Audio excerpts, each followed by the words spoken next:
ప్రార్థన చేసుకుందాం. పరలోకమందున్న మా కన్న తండ్రి, మమ్మలను ఎంతగానో ప్రేమించినటువంటి మా గొప్ప దేవ, మీకు వందనములు స్తోత్రములు తెలియజేయచ్చు తండ్రి. ఈ యొక్క మధ్యాహ్న కాల సమయమందు మీరిచ్చినటువంటి మహాకృపను బట్టి మీకే స్తోత్రములు తెలియజేయచ్చు దేవ. ఈ యొక్క సమయమందు తండ్రి, మీరు మా కోసం వ్రాయించినటువంటి మాటలలో నుండి, పరిశుద్ధ లేఖనాల్లో ఉంటున్నటువంటి మాటలను గూర్చి ఈ సమయమందు మేము ఆలోచన చేయుచుండగా తండ్రి, మీరే మాకు తోడుగా ఉండి మీరే నడిపించండి, సహాయం చేయండి తండ్రి. చెప్పబడుతున్నటువంటి ప్రతి మాట వాక్యానుసారమైనటువంటిదిగా ఉన్నది ఉన్నట్టుగా చెప్పటానికి మీరే నాకు సహాయం చేయండి, కృప చూపించండి. చెప్పుచున్న నాకు మీ యొక్క ఆలోచనను దయచేయండి తండ్రి. వినుచున్న ప్రతి ఒక్కరికి వినగలిగే చెవులు, గ్రహించగలిగే మంచి మనసును దయచేయమని కోరుకుంటూ క్రీస్తు నామమున ఈ చిన్ని ప్రార్థన మనవులు సమర్పించి వేడుకుంటున్నాము తండ్రి. ఆమేన్. దేవుడిచ్చినటువంటి మహాకృపను బట్టి ఈరోజు ఏ విధంగా కూడుకొని మరలా దేవుని యొక్క మాటలు వినటానికి, దేవుని యొక్క వాక్యము మనం నేర్చుకోవటానికి దేవుడు మనకిచ్చినటువంటి ఇంత చక్కనైనటువంటి అవకాశమును బట్టి మొదటిగా దేవాది దేవునికి, లోక రక్షకుడైన యేసుక్రీస్తు వారి పేరిటనే శుభములు వందనములు తెలియజేయచ్చు. ఈ యొక్క మాటలు వింటున్నటువంటి మీ అందరికీ కూడా క్రీస్తు నామమున నా యొక్క శుభములు వందనములు తెలియజేయచ్చు. ఈ సమయమందు దేవుని యొక్క మాటలు నేర్చుకుందాం. గడిచినటువంటి వారంలో చాలా ప్రాముఖ్యమైనటువంటి అంశమును గూర్చి మనము ఆలోచన చేయటం అనేది జరిగింది. అలాగుననే ఈరోజు కూడా మరొక అంశమును గూర్చి మనము ఆలోచన చేయటం అనేది జరుగును. కాబట్టి వింటున్నటువంటి ప్రతి ఒక్కరు కూడా జాగ్రత్తగా మనసు పెట్టి దేవుని యొక్క మాటలను వినటానికి సిద్ధపడాలి.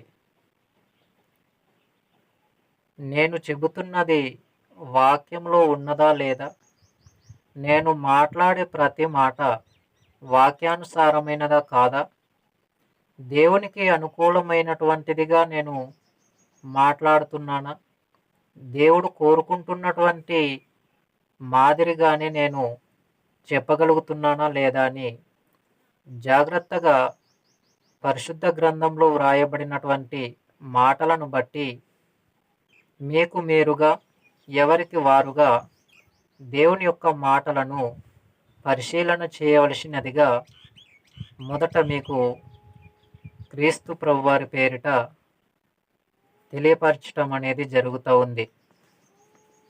ఎందుకంటే అనేకమైనటువంటి మాటలను చెబుతున్నప్పుడు, అనేకమైనటువంటి విషయాలను మాట్లాడగలుగుతూ ఉన్నప్పుడు, ఆ మాటలు వింటున్నటువంటి మీలో గ్రహించగలిగేటటువంటి సామర్థ్యమును మీరు కలిగి ఉండాలి. అటువంటి సిద్ధపాటును మీరు కలిగి ఉండాలి. చెప్పటానికి నేను ఏ రీతిగా అయితే సిద్ధపడుచున్నానో, వినటానికి మీరు కూడా ఆ రీతిగానే సిద్ధపడాలి. ఆ రీతిగా అనంటే నేను ప్రార్థన పూర్వకంగా దేవుని యొక్క సహాయంతో మీ మధ్యన దేవుని యొక్క మాటలు అందించడానికి సిద్ధపడుచున్నట్టుగా, నేను చెబుతున్నటువంటి మాటలు వినటానికి మీరు కూడా ప్రార్థన పూర్వకంగానే సిద్ధపడాలి. ఇది నేను మొదటిగా మీకు తెలియజేస్తున్నటువంటి చాలా ప్రాముఖ్యమైనటువంటి సమాచారం. కాబట్టి మనం ఆలోచన చేయగలిగితే అనేకమైనటువంటి సంగతులను గూర్చి మనము ఈ యొక్క కృపా సందేశంలో శీర్షికలో, ఈ యొక్క కృపా సందేశపు యొక్క అంశముల ద్వారా చాలా ప్రాముఖ్యమైనటువంటి సంగతులను, చాలా ఆలోచనాత్మకమైనటువంటి సమాధానములను, ప్రశ్నలను అన్నింటిని గూర్చి మనము ఆలోచన చేయటం అనేది జరుగుతూ ఉంది. వాటిని పురస్కరించుకొని ఈరోజు కూడా మరలా మనము ఒక అంశము ద్వారా దేవుని యొక్క వాక్యమును నేర్చుకుంటాం. గడిచినటువంటి వారంలో మనము ఒక సందేశమును అంశము ద్వారా నేర్చుకోవటం అనేది జరిగింది. ఏమిటి ఆ అంశము అని మనం ఆలోచన చేయగలిగితే గనుక గడిచినటువంటి వారంలో మనం నేర్చుకున్నటువంటి అంశం ఏంటి అనంటే, విశ్వాసులు పరిశుద్ధముగా బ్రతకవలసిన అవసరత లేదా? విశ్వాసులు పరిశుద్ధముగా బ్రతకవలసిన అవసరత లేదా? గడిచినటువంటి వారంలో ఈ యొక్క అంశము ద్వారా మొదటి భాగాన్ని మనం నేర్చుకున్నాం. ఈరోజు అదే అంశం ద్వారా రెండవ భాగమును మనం నేర్చుకుందాం.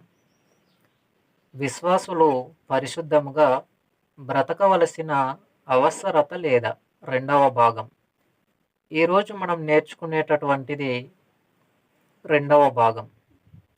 ఈ రెండవ భాగంలో మరికొన్ని సంగతులను గూర్చి మనం ఆలోచన చేద్దాం. గడిచినటువంటి వారంలో మొదటి భాగంలో మనము కొన్ని సంగతులను ఆలోచన చేయటం అనేది జరిగింది.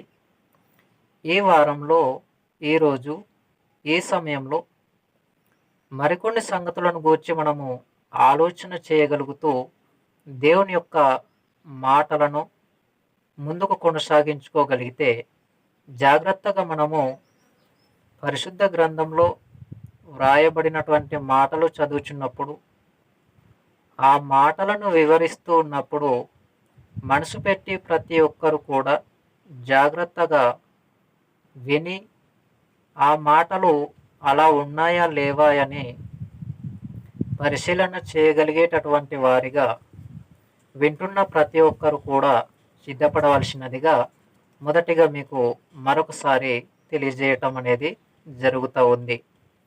కాబట్టి ఈరోజు మన అంశము లేదా ఈరోజు మన టైటిల్, ఈరోజు మన పాఠ్యాంశం ఏమిటనంటే, విశ్వాసులు పరిశుద్ధముగా బ్రతకవలసిన అవసరత లేదా?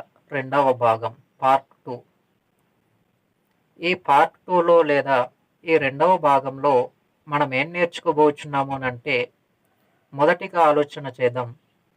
దేవుడు అనేవారు పరిశుద్ధమైనటువంటి వారు. ఎవరు అనంటే దేవుడు. మొదటి నుండి మనం ఆలోచన చేయగలుగుతూ ఉంటే దేవుడు పరిశుద్ధుడు. దేవుడు పరిశుద్ధుడు. పరిశుద్ధుడైనటువంటి దేవుడు మనలను కూడా పరిశుద్ధముగా ఉండాలని కోరుకున్నారు. మరొకసారి, పరిశుద్ధమైనటువంటి దేవుడు, పరిశుద్ధుడైనటువంటి దేవుడు మనము కూడా పరిశుద్ధులుగా ఉండాలి అని కోరుకున్నారు. దేవుడు పరిశుద్ధుడు గనుకనే మనము కూడా పరిశుద్ధులుగా ఉండాలని కోరుకునేటటువంటి వారై దేవుడు ఉన్నారు. కాబట్టి దేవుడు పరిశుద్ధుడు అన్న మాట మనకు అర్థం కావాలి అంటే కేవలము నోటి మాట ద్వారా కాదు, కానీ దేవుడు, యెహోవా దేవుడు పరిశుద్ధుడా కాదా అని మనము వాక్యంలోనే చూడాలి. వాక్యంలో దేవునిని గూర్చి ఏ విధంగా చెప్పబడింది, దేవుడు పరిశుద్ధుడా కాదా అని మనం ఆలోచన చేయగలగాలి. దేవుడు నిజంగా పరిశుద్ధుడా, లేదా దేవుడు పరిశుద్ధత లేనివాడుగా ఉండి మనలను పరిశుద్ధంగా ఉండమంటున్నాడా అన్నది మనము మొదటిగా చూడగలిగితే గనుక దేవుడు పరిశుద్ధుడో కాదో ఒక మాట చూద్దాం. యెషయా గ్రంథంలో మనము ఒక ప్రాముఖ్యమైనటువంటి మాటను చూడగలిగితే, యెషయా గ్రంథము 6వ అధ్యాయము, యెషయా గ్రంథము 6వ అధ్యాయము మొదటి వచనం నుండి 3 వచనముల వరకు మనము చూద్దాం. యెషయా గ్రంథము 6వ అధ్యాయము మొదటి వచనము నుండి 3 వచనములు. రాజైన ఉజ్జియా మృతి పొందిన సంవత్సరమున అత్యున్నతమైన సింహాసనమందు ప్రభువు ఆసీనుడై ఉండగా నేను చూచితిని. ఆయన చొక్కాయి అంచులు దేవాలయమును నిండుకొనెను. ఆయనకు పైగా సెరాపులు నిలిచి ఉండెను. ఒక్కొక్కరికి 6 రెక్కలుండెను. ప్రతివాడు 2 రెక్కలతో తన ముఖమును, రెంటితో తన కాళ్లను కప్పుకొనుచు రెంటితో ఎగురుచుండెను. వారు సైన్యములకు అధిపతియగు యెహోవా పరిశుద్ధుడు, పరిశుద్ధుడు, పరిశుద్ధుడు సర్వలోకమును ఆయన మహిమతో నిండి ఉన్నది అని గొప్ప స్వరంతో గానా ప్రతిగానములు చేయుచుండిరి. అంటే ఇక్కడ మనం ఏం చూస్తున్నామంటే పరిశుద్ధుడు, పరిశుద్ధుడు, పరిశుద్ధుడు అని గానా ప్రతిగానములతో దేవదూతలు గాన ప్రతిగానములు చేస్తూ ఉన్నాయి. ఒకసారి కాదు మరలా. పరిశుద్ధుడు, పరిశుద్ధుడు, పరిశుద్ధుడు. ఎవరిని గూర్చి పరిశుద్ధుడు అని ఈ మాటలు తెలియజేస్తుంది అని మనం ఆలోచించినప్పుడు, తండ్రి అయిన దేవునిని గూర్చి, తండ్రి అయిన దేవుడు పరిశుద్ధుడు అని తెలియజేస్తున్నటువంటి చాలా ప్రాముఖ్యమైన సమాచారం. తండ్రి అయిన దేవుడు పరిశుద్ధుడు కాబట్టి మనము కూడా పరిశుద్ధమైనటువంటి జీవితమును కలిగి మనము కూడా పరిశుద్ధులుగా ఉండాలని, మనము కూడా పరిశుద్ధమైనటువంటి బ్రతుకును ఈ భూమి మీద బ్రతకాలని, ఆ పరిశుద్ధ జీవితమును కొనసాగించి బ్రతకాలని దేవుడు మనలను గూర్చి కోరుకోవటం అనేది జరిగింది. ఎందుకంటే దేవుడు కూడా పరిశుద్ధుడు కాబట్టి మనము కూడా దేవుని వలనే పరిశుద్ధమైనటువంటి జీవితమును కలిగి బ్రతకాలి అన్నది దేవుని యొక్క ఆలోచన. ఎందుకంటే మనము కూడా దేవునికి కుమారులుగా ఉండాలి కాబట్టి, దేవుని యొక్క కుమారులము కాబట్టి, దేవుని కుమారులమైనటువంటి మనము పరిశుద్ధుడైనటువంటి దేవుని వలనే మన జీవితాలు పరిశుద్ధముగా ఉండి ఆ పరిశుద్ధమైనటువంటి జీవితాలను కలిగిన వారిగా మనము బ్రతకాలని దేవుని యొక్క ఆలోచన. ఇలా మనము వాక్యంలో ఎక్కడ పరిశీలన చేసినా కూడా యెహోవా దేవుడు పరిశుద్ధమైనటువంటి వారిగానే లేఖనాలలో మనము అనేకమైనటువంటి సంగతులను, అనేకమైనటువంటి సందర్భాలను, అనేకమైనటువంటి వాక్యములను చూడగలము. ఎందుకంటే దేవుడు పరిశుద్ధమైనటువంటి వాడు కాబట్టి వాక్యంలో కూడా అనేకమైనటువంటి సందర్భాలు సాక్ష్యమిస్తున్నాయి. ఏమని? దేవుడు పరిశుద్ధుడు అని. కాబట్టి మనం ఆలోచన చేయగలిగితే దేవుడు పరిశుద్ధుడు, అలాగనే యేసుక్రీస్తు వారు కూడా పరిశుద్ధులా కాదా అనేటటువంటిది మనము వాక్యంలో నుండి చూద్దాం. యేసుక్రీస్తు వారు కూడా పరిశుద్ధులా, లేక యేసుక్రీస్తు వారిలో పాపం ఏమైనా ఉందా, యేసుక్రీస్తు వారు ఏమైనా పాపం చేశారా అనేది మనం ఒకసారి దేవుని యొక్క మాటలలో, దేవుడు వ్రాయించినటువంటి పరిశుద్ధ గ్రంథంలో చెప్పబడిన మాటలలో ఒక మాటను మనం చూడగలిగితే ఇక్కడ ఒక మాట చూద్దామండి. యోహాను సువార్తలో 8వ అధ్యాయము, యోహాను సువార్త 8వ అధ్యాయము ఒక ప్రాముఖ్యమైనటువంటి సంగతి చూద్దాం. యోహాను సువార్త 8వ అధ్యాయము 45-46 వచనములో మనం ఒకసారి జాగ్రత్తగా చూడగలిగితే, యోహాను సువార్త 8వ అధ్యాయము 45-46 వచనములను మనం జాగ్రత్తగా చూడగలిగితే గనుక ఇక్కడ, నేను సత్యమునే చెప్పుచున్నాను గనుక మీరు నన్ను నమ్మరు. యేసుక్రీస్తు వారు మాట్లాడుతున్నారు. నేను సత్యమునే చెప్పుచున్నాను గనుక మీరు నన్ను నమ్మరు.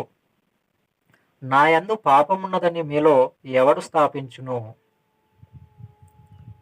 నేను సత్యము చెప్పుచున్న ఎడల మీరెందుకు నన్ను నమ్మరు?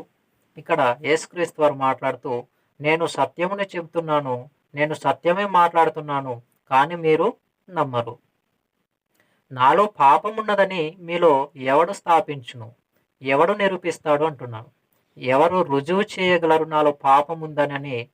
క్రీస్తు వారు సవాళ్ళతో కూడినటువంటి మాటను మాట్లాడుతున్నట్టుగా మనం చూస్తూ ఉన్నాం చూడండి. అక్కడ మనం చూడగలుగుతుంటే 46వ వచనంలో అంటున్నాడు, నా యందు పాపమున్నదని మీలో ఎవడు స్థాపించును? ఆ మాట చదువుతుంటే మనకు ఏమనిపిస్తుంది? నా యందు పాపమున్నదని మీలో ఎవడు స్థాపించును? ఎవడు రుజువు చేయగలడు నా యందు పాపముందని? నేను పాపము చేశానని ఎవడైనా ఇక్కడ రుజువు చేయగలరానంటే ఎవ్వరు రుజువు చేయలేరు. ఎందుకంటే యేసుక్రీస్తు వారిలో పాపము లేదు. యేసుక్రీస్తు వారు పరిశుద్ధమైనటువంటి జీవితాన్ని కలిగి బ్రతికినటువంటి వారు భూమి మీద. భూమి మీదనే కాదు, ఆయన పరలోకంలో ఉన్నప్పుడు కూడా ఆయన పరిశుద్ధుడే. పరలోకంలో ప్రారంభంలో తండ్రితో పాటు ఆయన ఉన్నప్పుడు కూడా పరిశుద్ధుడే. పరిశుద్ధుడైనటువంటి క్రీస్తు వారు ఈ లోకానికి వచ్చినప్పుడు కూడా పరిశుద్ధుడే. పరిశుద్ధుడైనటువంటి క్రీస్తు వారు మరణించి తిరిగి లేచి పరలోకానికి వెళ్ళి కూడా నేటికి ఆయన పరిశుద్ధుడే. ఆయన వెళ్ళి మరొక ఆదరణకర్తను మీ యొద్దకు పంపిస్తాను అని చెప్పి తండ్రిని వేడుకొని ఆదరణకర్తగా ఒక ఆత్మను పంపించారు. ఆ ఆత్మ ఎవరని మనకు తెలుసు? పరిశుద్ధాత్మ. ఈ పరిశుద్ధాత్మ కూడా పరిశుద్ధమైనటువంటి ఆత్మయే. పరిశుద్ధాత్మ ఎవరు? పరిశుద్ధమైనటువంటి ఆత్మయే. పరిశుద్ధాత్మ పాపంలో ఉండింది కాదు, పాపము చేసినది కాదు పరిశుద్ధాత్మ. మరొకసారి, పరిశుద్ధాత్మలో కూడా పాపము లేదు. ఎందుకంటే పరిశుద్ధాత్మ కూడా ఆ పేరులోనే మనకు అర్థమవుతుంది పరిశుద్ధమైన ఆత్మ అని. మనకు ఇంకా అర్థం కావాలంటే ఒక ఎగ్జాంపుల్, యేసుక్రీస్తు వారు బాప్తిస్మం తీసుకుని ఒడ్డునకు వచ్చిన తర్వాత పరిశుద్ధాత్మ పావుర ఆకారం వలె యేసుక్రీస్తు వారి మీదకు వ్రాలినట్టుగా మనం చూస్తాం లేఖనాలలో. అంటే పరిశుద్ధమైనటువంటి ఆత్మ కాబట్టి పరిశుద్ధుడైనటువంటి క్రీస్తు వారి దగ్గరకు వచ్చింది. పరిశుద్ధమైనటువంటి ఆత్మ కాబట్టి పరిశుద్ధుడైనటువంటి క్రీస్తులోనికి వచ్చింది. కాబట్టి మనం ఆలోచన చేయగలుగుతుంటే ఇప్పుడు ఆత్మను గురించి ఆలోచిద్దాం. పరిశుద్ధాత్మను గురించి మొదటిగా తండ్రి అయిన దేవుడు పరిశుద్ధుడు అనే మాటను మనం చూసాము. అలాగే తర్వాత యేసుక్రీస్తు వారు కూడా ఏ పాపం చేయలేదు అని, ఎటువంటి పాపం చేసిన ఆధారాలు లేవు అని, యేసుక్రీస్తు వారు పాపం చేసే అవకాశమే లేదు అని, ఇలా అనేకమైనటువంటి సంగతులు పరిశుద్ధ గ్రంథంలో మనం చూడగలం. కానీ మనకున్నటువంటి ఈ సమయమును బట్టి ఈ కొన్ని నిమిషాల పాటుగా వాక్యమును మనం నేర్చుకునేటటువంటి ఈ సమయమందు మనం ఏ మాటను చూస్తామనంటే నేరుగా యేసుక్రీస్తు వారు మాట్లాడినటువంటి మాటనే చూసాము. ఆ మాట ఏమిటి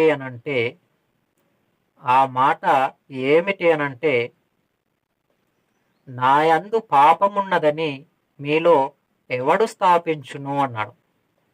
అంటే యేసుక్రీస్తు వారిలో పాపమున్నట్టుగా ఎవరైనా నిరూపించగలరా? ఎవరైనా రుజువు చేయగలరా అనంటే ఎవ్వరు కూడా రుజువు చేసే అవకాశము లేదు. ఎందుకు అవకాశము లేదు అనంటే ఆయన ఏ పాపమును కూడా చేయని వాడు. ఎవరు? యేసుక్రీస్తు. ఏ పాపం కూడా ఆయన చేయలేదు. ఆయన నోట ఎటువంటి కపటము కూడా రాలేదు. ఆయనను దూషించిన వారికి యేసుక్రీస్తు వారు దూషించలేదు. ముఖముపై ఉమ్మి వేసిన ఏ మాట కూడా తిరిగి మాట్లాడలేదు. చివరకు తండ్రి వీరేమి చేయుచున్నారో వీరెరుగరు గనుక వీరిని క్షమించుము అన్నాడంతే. అంతే. దీనిని బట్టి మనం ఆలోచన చేయగలిగితే క్రీస్తు వారు చాలా తగ్గించుకున్నట్టుగా మనం చూస్తూ ఉన్నాం. అందుకే రిక్తునిగా చేసుకొనెను అన్న మాట మనం చూస్తాం వాక్యంలో. పరిశుద్ధుడైనటువంటి క్రీస్తు వారు నా యందు పాపమున్నట్టుగా మీలో ఎవడు స్థాపించును అని సవాళ్ళతో కూడినటువంటి మాట మాట్లాడగలిగారు అని అంటే ఎవ్వరు కూడా పాపము క్రీస్తులో ఉంది లేదా క్రీస్తు వారు పాపం చేశారు అని చెప్పటానికి అర్హులు కాము. అర్హత లేదు మనకు. కాబట్టి మనం ఆలోచన చేయగలిగితే యేసుక్రీస్తు వారు కూడా పరిశుద్ధుడుగా ఉన్నట్టుగానే లేఖనాలలో మనం చూస్తూ ఉన్నాం. ఇప్పుడు పరిశుద్ధాత్మను గూర్చి ఆలోచన చేద్దాం. పరిశుద్ధాత్మను గూర్చి మనం ఆలోచన చేసినప్పుడు అదే యోహాను సువార్త 16వ అధ్యాయము యోహాను సువార్త 16వ అధ్యాయము 13వ వచనం. యోహాను సువార్త 16వ అధ్యాయము 13వ వచనం. యోహాను సువార్త 16వ అధ్యాయము 13వ వచనం. అయితే ఆయన అనగా సత్య స్వరూపి అయిన ఆత్మ వచ్చినప్పుడు మిమ్మును సర్వసత్యములోనికి నడిపించును. ఆయన తనంతట తానే ఏమీ బోధింపక వేటిని వినునో వాటిని బోధించి సంభవింపబోవు సంగతులను మీకు తెలియజేయును. ఇక్కడ మనం చూస్తూ ఉన్నాం చాలా ప్రాముఖ్యమైనటువంటి మాట. అయితే ఆయన అనగా సత్య స్వరూపి అయిన ఆత్మ వచ్చినప్పుడు మిమ్మల్ని సర్వసత్యంలోనికి నడిపించును. సర్వసత్యంలోనికి నడిపించేది ఎవరంటే పరిశుద్ధాత్మ వచ్చినప్పుడే ఆ పరిశుద్ధాత్మయే సర్వసత్యంలోనికి నడిపిస్తుంది. అంటే పరిశుద్ధాత్మలో కూడా పాపం అనేది లేదు, పూర్తిగా సత్యమే ఉంది. అంటే ఆ సత్య స్వరూపి అయిన ఆత్మ వచ్చినప్పుడు పాపము లేని ఆత్మ కాబట్టి పాపం అనేది పరిశుద్ధాత్మునిలో లేదు. కాబట్టి ఆ ఆత్మ వచ్చినప్పుడు మనుషులు కూడా సర్వసత్యంలోనికి ప్రవేశించే అవకాశం అనేది ఉన్నట్టుగా మనము ఈ మాటలు చూస్తూ ఉన్నాం. మరొక మాట చూడగలిగితే మత్తయి సువార్త 12వ అధ్యాయము 32వ వచనం. మత్తయి సువార్త 12వ అధ్యాయము 32వ వచనం ఒకసారి చూడండి. మత్తయి సువార్త 12వ అధ్యాయము 32వ వచనంలో మనం ఒక మాట చూద్దాం. మనుష్య కుమారునికి విరోధంగా మాటలాడవానికి పాప క్షమాపణ కలదు గాని పరిశుద్ధాత్మకు విరోధంగా మాటలాడవానికి ఏ యుగమందైనను రాబో యుగమందైనను పాప క్షమాపణ లేదు. ఇక్కడ ఒక పద ప్రయోగం జరిగింది. ఏంటి? పరిశుద్ధాత్మ అని. అంటే పరిశుద్ధాత్మకు వ్యతిరేకముగా మాట్లాడితే పాప క్షమాపణ అనేది లేదు. ఎందుకంటే పరిశుద్ధాత్మలో పాపం అనేది లేదు. పరిశుద్ధాత్మలో పాపం అనేది లేదు కాబట్టి పరిశుద్ధాత్మను గూర్చి మనము వ్యతిరేకముగా మాట్లాడితే క్షమాపణ ఏ యుగమందు రాబోయే యుగమందు కూడా లేదు అని చెప్పేశాడు. మనుష్య కుమారునికి అంటే యేసుక్రీస్తు వారిని గూర్చి వ్యతిరేకముగా మాట్లాడితే పాప క్షమాపణ కలదు. కానీ పరిశుద్ధాత్మునికి వ్యతిరేకముగా మాట్లాడిన వారికి ఏ యుగమందైనను రాబో యుగమందైనను పాప క్షమాపణ లేదు అని చెప్పేశాడు. అంటే ఈ మాటను బట్టి మనకేం అర్థమవుతుంది? పరిశుద్ధాత్మ పాపము చేయటానికి అవకాశం లేదు. దైవత్వంలో పరిశుద్ధాత్మ ఒకటి. కాబట్టి దేవత్వంలో పరిశుద్ధాత్మ ఒకటిగా ఉన్నప్పుడు ఈ పరిశుద్ధాత్మలో పాపము ప్రవేశించే అవకాశం అనేది లేదు. అందుకే పరిశుద్ధాత్మ ద్వారా మరియమ్మ గారు గర్భమును ధరించారు. పరిశుద్ధమైనటువంటి ఆత్మ ద్వారా మరియమ్మ గారు గర్భమును ధరించినప్పుడు పరిశుద్ధుడైనటువంటి క్రీస్తు వారు పుట్టారు. పుట్టబోవు శిశువు పరిశుద్ధుడై దేవుని కుమారుడనబడునన్నాడు. అంటే పుట్టబోవు శిశువు అనే ఎవరు? యేసుక్రీస్తు వారిని గురించి తెలియజేస్తూ పుట్టబోవు శిశువు పరిశుద్ధుడు అన్నాడు. యేసుక్రీస్తు వారు పరిశుద్ధుడే. ఎందుకంటే పరిశుద్ధాత్ముని వలన మరియ గారు గర్భం ధరించటం, ఆ తర్వాత క్రీస్తు వారిని కనటం అనేది జరిగింది. తండ్రి అయిన దేవుడు పరిశుద్ధుడుగా ఉన్నట్టు లేఖనాల్లో చూసాము. యేసుక్రీస్తు వారు పరిశుద్ధునిగా ఉన్నట్టు లేఖనాలలో చూసాము. అలాగుననే పరిశుద్ధాత్మ కూడా పరిశుద్ధముగా ఉన్నట్టుగా లేఖనాలలో మనం చూసాం. ఈ యొక్క తండ్రి అయిన దేవుడు యేసుక్రీస్తు వారు, పరిశుద్ధాత్మ. వీరు పరిశుద్ధులుగా ఉన్నట్టు మనము పరిశుద్ధ గ్రంథంలో చూసాము. పరిశుద్ధుడైనటువంటి దేవుడు ఏమంటున్నాడంటే, నేను పరిశుద్ధుడను కనుక మీరును పరిశుద్ధులుగా ఉండాలి అని చెప్పేశాడు. కాబట్టి ఇప్పుడు మనము కూడా పరిశుద్ధులుగా ఉండేటటువంటి ప్రయత్నాన్ని చేయాలి. పరిశుద్ధమైనటువంటి జీవితమును కలిగి బ్రతకాలి. లేవ్యకాండం లేవ్యకాండము 20వ అధ్యాయం 7వ వచనం. లేవ్యకాండము 20వ అధ్యాయము 7వ వచనం. లేవ్యకాండము 20వ అధ్యాయము 7వ వచనంలో మనం చూడగలిగితే గనుక ఇక్కడ మనం ఒక మాటను చూస్తాం. లేవ్యకాండము 20వ అధ్యాయము 7వ వచనంలో మనం ఒక మాటను చూడగలిగితే, కావున మిమ్మును మీరు పరిశుద్ధపరచుకొని పరిశుద్ధులై ఉండుడి, నేను మీ దేవుడనైన యెహోవాను. ఏమంటున్నాడు? నేను పరిశుద్ధుడనై ఉన్నాను గనుక మిమ్మును మీరు పరిశుద్ధపరచుకొని మీరును పరిశుద్ధులై ఉండుడి అన్నాడు. దేవుడు పరిశుద్ధుడు గనుక మనము కూడా దేవుని వలె పరిశుద్ధమైన జీవితమును కలిగి బ్రతకాలని దేవుడు మనలను గూర్చి కోరుకుంటూ ఉన్నారు. కానీ మనమేం చేస్తామంటే పరిశుద్ధులుగా బ్రతకటానికి ఇష్టపడం. మనకు నచ్చినట్టుగా బ్రతకటానికి ఇష్టపడతాం. కానీ దేవుడు కోరుకుంటున్నట్టుగా దేవుని యొక్క ఆలోచన మేరకు, దేవుని యొక్క ఇష్టానికి లోబడి, ఆయన చిత్తానికి తల వంచి బ్రతికే ఆలోచనలు అయితే మనకు ఇష్టం ఉండవు. కాబట్టి ఆలోచన చేయగలిగితే యూదా తప్పిపోయి పరిచర్యను పోగొట్టుకుని ఉరివేసుకొని చనిపోయాడు. అపొస్తలుల కార్యంలో 1వ అధ్యాయం 25వ వచనంలో మనం చూడగలిగితే ఆ మాట కనబడుతుంది. తప్పిపోయాడండి. ఇలాంటి ఆలోచనలు మనలో ఉన్నాయి.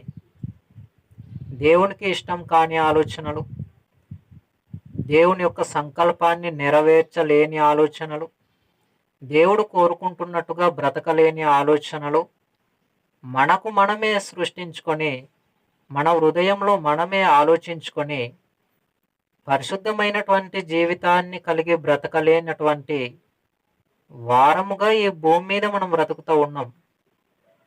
అందుకే దేవుడు, నేను పరిశుద్ధుడనై ఉన్నాను కాబట్టి మీరు కూడా పరిశుద్ధముగా ఉండండి అని చెప్పటం అనేది జరుగుతూ ఉంది. పరిశుద్ధుడైన దేవుడు కాబట్టి మనలను కూడా పరిశుద్ధంగా ఉండమంటున్నాడు. కాబట్టి మనం ఆలోచన చేయగలిగితే మనము పరిశుద్ధంగా బ్రతకాలి. ఇది పాత నిబంధనలో చెప్పబడినటువంటి మాట కదా, మనకు అవసరం లేదని అనుకుంటారేమో. పాత నిబంధనలో ఇటువంటి మాటలు ఉన్నాయి, క్రొత్త నిబంధనలో కూడా ఇటువంటి మాటలు ఉన్నాయి. కొత్త నిబంధనలో ఒక మాట చూద్దాం. కొరింథీయులకు రాసినటువంటి మొదటి పత్రిక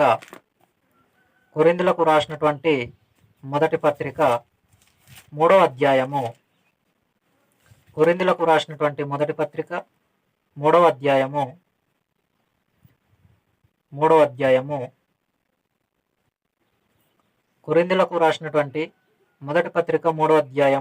17వ వచనం ఒకసారి చూద్దాం. ఎవడైనను దేవుని ఆలయమును పాడు చేసిన ఎడల దేవుడు వానిని పాడు చేయను. దేవుని ఆలయము పరిశుద్ధమై ఉన్నది, మీరు ఆ ఆలయమై ఉన్నారు. దేవుని ఆలయంను పాడు చేయటానికి లేదు. ఏ ఆలయము? స్తంభములతో కట్టబడిన ఆలయం కాదు, పిల్లర్స్తో కట్టబడినటువంటి ఆలయం కాదు, బిల్డింగ్ ఉన్నటువంటి ఆలయం కాదు. మరి ఏ ఆలయం అనంటే సజీవమైనటువంటి ఆలయం. ఆ ఆలయం ఎవరు అనంటే మనమే దేవుని ఆలయాలం. కాబట్టి దేవుని ఆలయాలుగా ఉన్నటువంటి మనము, దేవుని ఆలయాలుగా పిలువబడుచున్నటువంటి మనము మన ఆలయాలను పాడు చేసుకోవటానికి అవకాశము తీసుకునకూడదు, ఇవ్వకూడదు. అలా పాడు చేయగలిగితే గనుక దేవుడు వాణిని పాడు చేయనున్నాడు. ఎందుకంటే మనము దేవుని ఆలయాలు అని చెప్పేశాడు. ఎందుకంటే మీరు దేవుని ఆలయములై ఉన్నారు. మనమే దేవుని ఆలయాలం కాబట్టి పరిశుద్ధులుగా ఉండాలి. అదంటున్నాడు 17వ వచనం చూడండి మరొకసారి. ఎవడైనను దేవుని ఆలయమును పాడు చేసిన యెడల దేవుడు వానిని పాడు చేయును. దేవుని ఆలయము పరిశుద్ధమై ఉన్నది. దేవుని ఆలయం ఎలా ఉంది? పరిశుద్ధమై ఉన్నది. పరిశుద్ధుడైన దేవుడు పరిశుద్ధమైనటువంటి ఆలయాలుగా మనలను నిర్మించారు. కాబట్టి ఈ యొక్క పరిశుద్ధమైనటువంటి ఆలయాలుగానే ఎప్పటికీ ఉండాలి. ప్రారంభంలో పరిశుద్ధముగా పుట్టినటువంటి మనము మరణించే వరకు కూడా ఆ పరిశుద్ధతను కాపాడుకునేటటువంటి ఆలోచన చేయాలి. కాపాడుకోగలిగేటటువంటి వారముగా ఈ భూమి మీద మనము బ్రతకాలి.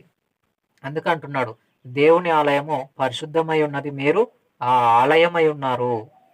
పరిశుద్ధమైనటువంటి ఆలయాలుగానే మనం ఎప్పటికీ ఉండాలి అని దేవుడు కోరుకుంటున్నటువంటి సంగతులను మనము అనేకమైనటువంటివిగా చూస్తూ ఉన్నాం. అనేకమైనటువంటి విషయాలను మనం చూడటం అనేది జరుగుతుంది. ఒకసారి మత్తయి సువార్త 23వ అధ్యాయము, మత్తయి సువార్త 23వ అధ్యాయము 23 నుండి 33 వచనాల వరకు చాలా ప్రాముఖ్యమైనటువంటి సంగతులను మనం చూడగలిగితే మత్తయి సువార్త 23వ అధ్యాయము 23వ వచనం నుండి 33 వచనముల వరకు కొన్ని సంగతులను మనం ఆలోచన చేద్దాం. మత్తయి సువార్త 23వ అధ్యాయము 23వ వచనం నుండి 33 వచనముల వరకు. మత్తయి సువార్త 23వ అధ్యాయము 23వ వచనం నుండి 33 వచనముల వరకు చాలా ప్రాముఖ్యమైనటువంటి సంగతులను గూర్చి మనము ఆలోచన చేయగలుగుతూ ఉన్నప్పుడు ఒకసారి చూద్దాం. అయ్యో వేషధారులైన శాస్త్రులారా, పరిసయ్యులారా, మీరు పుదీనలోను దోపులోను జీలకర్రలోను 10వ వంతు చెల్లించి ధర్మశాస్త్రంలో ప్రధానమైన విషయములను అనగా న్యాయము, కనికరము, విశ్వాసమును విడిచిపెట్టితిరి. వాటిని మానక వేటిని చేయవలసి ఉండెను. అందులైన మార్గదర్శకులారా, దోమ లేకుండునట్లు వడియకట్టు ఒంటెను మృంగువారు మీరే అని చెబుతూ 25లో అయ్యో వేషధారులైన శాస్త్రులారా, పరిసయ్యులారా, మీరు గిన్నెయు పల్లెమును వెలుపట శుద్ధి చేయుదురు గాని అవి లోపల దోపుతోనూ అజితేంద్రియత్వముతోనూ నిండి ఉన్నవి. అయ్యో శాస్త్రులారా, పరిసయ్యులారా, మీరు ఏమంటున్నాడంటే చాలా ప్రాముఖ్యమైనటువంటి సంగతి ఒకసారి చూద్దాం 25 నుండి. అయ్యో వేషధారులైన శాస్త్రులారా, పరిసయ్యులారా, మీరు గిన్నెయో పల్లెమును వెలుపల శుద్ధి చేయుదురు గాని అవి లోపల తోపుతోనూ అజితేంద్రియత్వంతోనూ నిండి ఉన్నవి. అంటే శాస్త్రులు, పరిసయ్యులు వెలుపల పల్లెమును గిన్నెయు శుభ్రం చేస్తారు, కానీ లోపల ఎలా ఉంది అంటే ఉదాహరణగా ఎగ్జాంపుల్గా ఉపమానముగా మాట్లాడుతున్న సందర్భం. శాస్త్రులు పరిసయ్యులను గూర్చి చెబుతూ ఏ విధంగా మాట్లాడుతున్నారు క్రీస్తు వారంటే, మీరు వెలుపల పల్లెమును కంచమును మీరు శుభ్రం చేస్తారు, కానీ లోపల దోపుతోనూ అజితేంద్రియత్వంతోనూ అంటే దేవునికి ఇష్టం లేనటువంటి కార్యక్రమాలు మీ మనసులో, మీ హృదయాలలో ఉన్నాయి అని చెబుతున్నటువంటి సందర్భాలు చాలా ప్రాముఖ్యమైనటువంటివిగా మనం చూస్తూ ఉన్నాం. 26వ వచనం. గ్రుడ్డి పరిసయ్యుడా, గిన్నెయు పల్లెమును వెలుపల శుద్ధి అగునట్లుగా మునుపు వాటి లోపల శుద్ధి చేయుము. అంటే బయట శుద్ధి చేస్తున్నారు కదా, లోపల కూడా శుద్ధి చేయాలని చెబుతున్నటువంటి సందర్భాలు. అలాగే 27వ వచనం. అయ్యో వేషధారులైన శాస్త్రులారా, పరిసయ్యులారా, మీరు సున్నం కొట్టిన సమాధులను పోలి ఉన్నారు. అవి వెలుపల శృంగారముగాను అగుపడును గాని లోపల సచ్చినవాణి ఎముకలతోనూ సమస్త కల్మాషంతోనూ నిండి ఉన్నవి. మీరు సున్నం కొట్టిన సమాధుల వలె ఉన్నారు అంటున్నాడు శాస్త్రులు, పరిసయ్యులను గూర్చి. ఎందుకు సమాధులను పోల్చి చెప్పడం జరిగిందంటే వారి యొక్క ఆలోచన విధానాలు అలా ఉన్నాయి. నీతిమంతులుగా కనబడే ఆలోచనలు బయటకు, కానీ లోపల పాపంతో నింపబడినటువంటి జీవితాలు కలిగిన వారుగా ఉన్నారు. కాబట్టి ఇక్కడ ఏమంటున్నాడంటే మనం ఆలోచన చేయగలిగితే, అయో వేషధారులైన శాస్త్రులారా పరిసయ్యులారా, మీరు సున్నము కొట్టిన సమాధులను పోలి ఉన్నారు. అవి వెలుపట శృంగారముగాను అగుపడును గాని లోపల సచ్చిన వాని ఎముకలతోనూ సమస్త కల్మాసముతోనూ నిండి ఉన్నవి. సచ్చిన వాని ఎముకలు సమస్త కల్మాసం అనేవి వేటిని సూచిస్తున్నాయనంటే హృదయాలోచనలను, దేవునికి వ్యతిరేకముగా చేస్తున్నటువంటి పాపములను గూర్చి సూచిస్తున్నాయి. కాబట్టి బయటకు కనిపించే విధంగా సమాధికి సున్నం కొడితే నీటిగా కనబడుతుంది, తెల్లగా కనబడుతుంది. ఏ రంగు వేస్తే ఆ రంగు కంటికి చాలా చక్కగా కనబడుతుంది. కానీ అలా బయట సున్నం కొట్టినటువంటి ఆ కలర్ వలె, ఆ రంగు వలె కనబడటం కాదు, కానీ లోపల హృదయాన్ని శుభ్రం చేసుకోవాలి, పరిశుద్ధముగా ఉంచుకోవాలి అనేటటువంటి సంగతిని ఇక్కడ తెలియజేయటం అనేది జరుగుతూ ఉంది. కాబట్టి అయ్యో వేషధారులైన శాస్త్రులారా పరిసయ్యులారా, మీరు ప్రవక్తలు సమాధులను కట్టించుచు నీతిమంతుల గోపురములను శృంగారములను మనము మన పితరుల దినములలో ఉండిన ప్రవక్తల మరణ విషయములలో వారిని పాలివారమై ఉండకపోదుమని చెప్పుకొందురు. ఈ మాటలు చాలా ప్రాముఖ్యమైనటువంటివిగా మనకు కనబడుతున్నాయి. చూడండి, ఇంకా అందువలననే మీరు ప్రవక్తలను చంపిన వారి కుమారులై ఉన్నారు. మీ మీద మీరే సాక్ష్యము చెప్పుకొనుచున్నారు. మీరును మీ పితరుల పరిమాణము పూర్తి చేయుడి. సర్పములారా, సర్ప సంతానమా, నరక శిక్షను మీరు ఎలాగూ తప్పించుకుందరు? నరక శిక్ష మీరు ఎలా తప్పించుకుంటారు? ఇలా ఉంటే బయట ఒకలా, లోపల ఒకలా. బయట అందరి కంటికి బాగానే కనబడుతూ ఉన్నారు, భక్తి పరులుగానే కనబడుతూ ఉన్నారు, నీతిమంతులుగా కనబడుతున్నారు, యథార్థవంతులుగా కనబడుతున్నారు. కానీ లోపల మీ హృదయ ఆలోచనలు వేరు. లోపల మీరు అనేకమైనటువంటి పాప సంబంధ కార్యాలు చేస్తూ ఉన్నారు అని ఇక్కడ చెబుతున్నటువంటి మాటలు చాలా స్పష్టంగా మనము చూడటం అనేది జరుగుతూ ఉంది.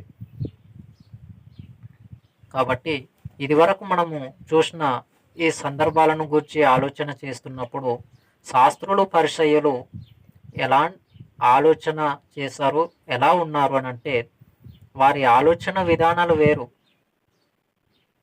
దేవుని కోసం బ్రతికేటటువంటి ఆలోచనలు వారిలో కనబడవు.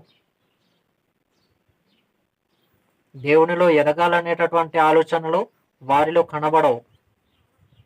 కానీ వారు బయటకు కనిపించడానికి నీతిమంతులుగా, యథార్థపరులుగా, విశ్వాసమును కలిగి బ్రతుకుచున్నటువంటి వారిగా కేవలం కనబడతారు. కానీ వారిలో నిజమైనటువంటి విశ్వాస, భక్తి అనేది లేదు. అందుకే వెలుపల పల్లెమును, కంచమును వారు శుభ్రపరుస్తున్నారు, కానీ హృదయంలో దోపుతోనూ అజితేంద్రియత్వంతోనూ పాపంతో నింపబడి ఉన్నాయి అనేటటువంటి మాటలు మనము చాలా ప్రాముఖ్యమైనటువంటి సంగతులుగా ఈ సమయంలో మనము వినటం అనేది జరిగింది, నేర్చుకోవటం అనేది జరిగింది, చూడటం అనేది జరిగింది, చదవటం అనేది జరిగింది, వాటిని గూర్చి ఆలోచించటం అనేది కూడా జరిగింది. కాబట్టి కేవలం అది శాస్త్రులు, పరిసయ్యులు వారికి సంబంధించినటువంటి సందర్భమే, కానీ మనకు కాదు అనుకుంటారేమో, మనకు కాదు అది వారికి అనుకుంటారేమో. వారికి వర్తించును, మనకు కూడా వర్తించును. వారికి వర్తించింది మనకు కూడా వర్తిస్తుంది. అది వారు పాటించాలి, ఆనాటి కాలంలో వారు పాటించాలి, ఈనాటి కాలంలో మనము పాటించాలి. ఏది పాటించాలి? మన హృదయంలో ఉన్నటువంటి ప్రతి చెడు కార్యమును, దేవునికి ఇష్టం లేనటువంటి ఆలోచన విధానాలను విడిచిపెట్టేటటువంటిది మనం పాటించాలి. పాపముల నుండి దూరంగా ఉండేటటువంటి ఆలోచనలను మనము కలిగి ఉండాలి. పాపానికి దూరంగా ఉంటూ వాక్యానికి దగ్గరగాను, ప్రార్థనకు దగ్గరగాను, దేవునికి దగ్గరగాను మన జీవితాలను మనము మార్చుకోగలగాలి. అప్పుడే మన యొక్క జీవితం అనేది పరిశుద్ధముగా ఉండటానికి అవకాశం అనేది ఉంది. అందుకే దేవుడు అంటున్నాడు, పరిశుద్ధుడైనటువంటి దేవుడు అంటున్నాడు, నేను పరిశుద్ధుడను గనుక మీరును పరిశుద్ధులై ఉండుడి అన్నాడు. దేవుడు పరిశుద్ధుడు, యేసుక్రీస్తు వారు పరిశుద్ధుడు, అలాగనే పరిశుద్ధాత్మ కూడా పరిశుద్ధమైనటువంటి ఆత్మ. కాబట్టి పరిశుద్ధుడైన దేవుడు ఏం కోరుకున్నారు మనలను బట్టి, మనతో మనం ఎలా ఉండాలని కోరుకున్నారు అని అంటే, మీరు కూడా పరిశుద్ధులుగా నా వలె ఉండాలి అని కోరుకున్నారు. కాబట్టి మనం ఆలోచన చేయగలిగితే తండ్రి అయిన దేవుడు పరిశుద్ధుడు, కుమారుడైన యేసుక్రీస్తు పరిశుద్ధుడు, పరిశుద్ధాత్మ కూడా పరిశుద్ధమైనటువంటి ఆత్మ. వీరిని గూర్చి నేను ఎందుకు మాట్లాడవలసి వచ్చిందంటే, పరిశుద్ధులైనటువంటి వారు కోరుకుంటున్నది మనము కూడా పరిశుద్ధులుగా ఉండాలని. ఆ విషయం వింటున్నటువంటి మీకును అనేక మందికి అర్థం కావటానికి నేను మాట్లాడవలసినటువంటి అవసరత అనేది వచ్చింది. కాబట్టి మనము పరిశుద్ధమైనటువంటి జీవితాన్ని కలిగి బ్రతకాలి, పరిశుద్ధముగా దేవుని కోసం బ్రతకాలి, పరిశుద్ధమైనటువంటి జీవితాలను కలిగి దేవునిలో ఎదగాలి. మన చివరి శ్వాస విడిచేంత వరకు కూడా పరిశుద్ధతను కాపాడుకుంటూ, పరిశుద్ధతను కొనసాగించుకుంటూ, పరిశుద్ధులుగానే బ్రతకాలి.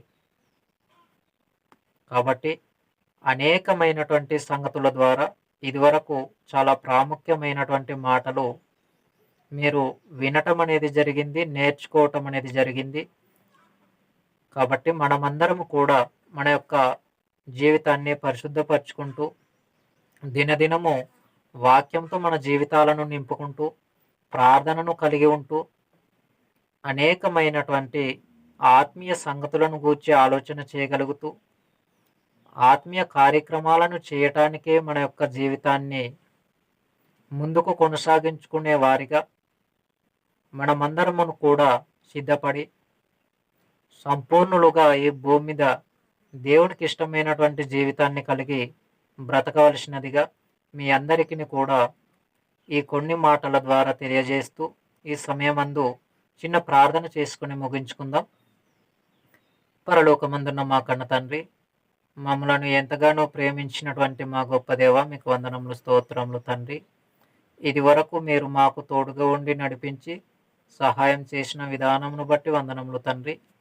చెప్పబడినటువంటి ప్రతి మాటను ఇదిగో తండ్రి వారి వారి హృదయ ఆలోచనలను మార్చగలుగులాగున పరిశుద్ధమైనటువంటి జీవితాలు కలిగి మేమందరము ఈ భూమి మీద మీకోసం బ్రతుకులాగున మీరే మాకు సహాయం చేసి నడిపించండి. మా ప్రాణం పోకడ మీ ప్రియ కుమారుడైనటువంటి యేసుక్రీస్తు వాని యొక్క రెండవ రాకడ ఆలస్యమైతే మరలా ఏ విధంగా మీ యొక్క మాటలను విని నేర్చుకోగలిగే భాగ్యమును, అటువంటి తరుణమును, ఆ సమయమును మాకందరికీ మీరే దయచేయమని కోరుకుంటూ క్రీస్తు నామమున ఈ చిన్ని ప్రార్థన మనలో సమర్పించి వేడుకుంటున్నాము తండ్రి. ఆమేన్.